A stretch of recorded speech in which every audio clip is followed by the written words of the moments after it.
సంబంధించినటువంటి నిర్ణయాల్ని ఉమ్మడిగా తెలియజేయటం కోసమే నేరుగా ఈరోజు ఇప్పుడు మీ ముందు కూర్చున్నాం. ఆంధ్రప్రదేశ్ ముఖ్యమంత్రి వర్యులు శ్రీ నారా చంద్రబాబు నాయుడు గారు, తెలంగాణ రాష్ట్ర ముఖ్యమంత్రి వర్యులు శ్రీ రేవంత్ రెడ్డి గారు, ఇరు రాష్ట్రాల సంబంధించిన కొద్దిమంది మంత్రులు, అంటే తెలంగాణ నుంచి శ్రీధర్ బాబు గారు, పొన్నం ప్రభాకర్ గారు, ఆంధ్రప్రదేశ్ నుంచి సత్యప్రసాద్ గారు, జనార్దన్ రెడ్డి గారు, కందుల దుర్గేష్ గారు, ముఖ్యమంత్రులతో సహా మేమందరం ఈ సమావేశంలో లోతుగా చర్చించి అనేక అంశాలపైన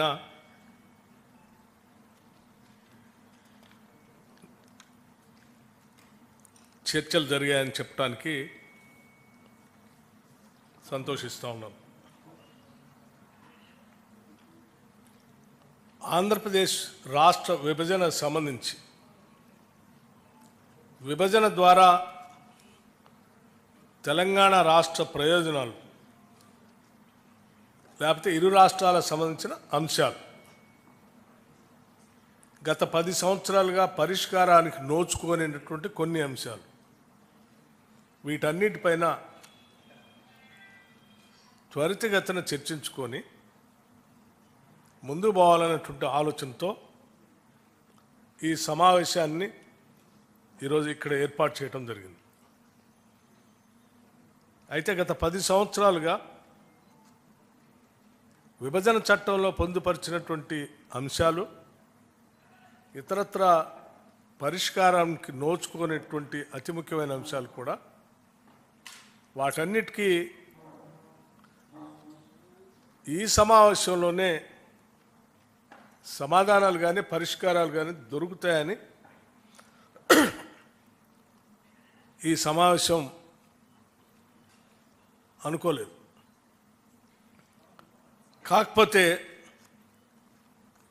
వీటికి పరిష్కార మార్గాలు చూపించడానికి ఏదో ఒక విధానపరమైన నిర్ణయాన్ని, వ్యవస్థను ఏర్పాటు చేసుకోవాల్సిన అవసరం ఉంది. కాబట్టి ముందుగా 2 రాష్ట్రాల ముఖ్యమంత్రులతో సహా ప్రతినిధి బృందాలు అందరూ కూలంకషంగా చర్చించిన తర్వాత ఒక నిర్ణయాన్ని రావటం జరిగింది. ఆ నిర్ణయం ఏంటంటే, వీటి పరిష్కార మార్గాలు చూడటానికి ముందుగా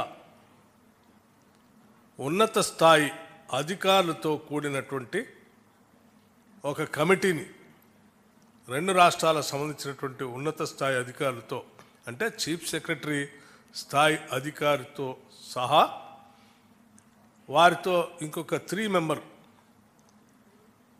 ఈచ్ స్టేట్కి 3 మెంబర్స్ కలిపి ఒక కమిటీని వేసి కొద్ది రోజుల్లో, అంటే అనగా ఒక 2 వారాల లోపల సమావేశమై సాధ్యమైనంత వరకు వాళ్ళ స్థాయిలో పరిష్కారానికి వచ్చేటువంటి అంశాలని చర్చించి పరిష్కార మార్గాన్ని ఎత్తడం కోసం ఒక కమిటీ వేయాలని నిర్ణయించడం జరిగింది.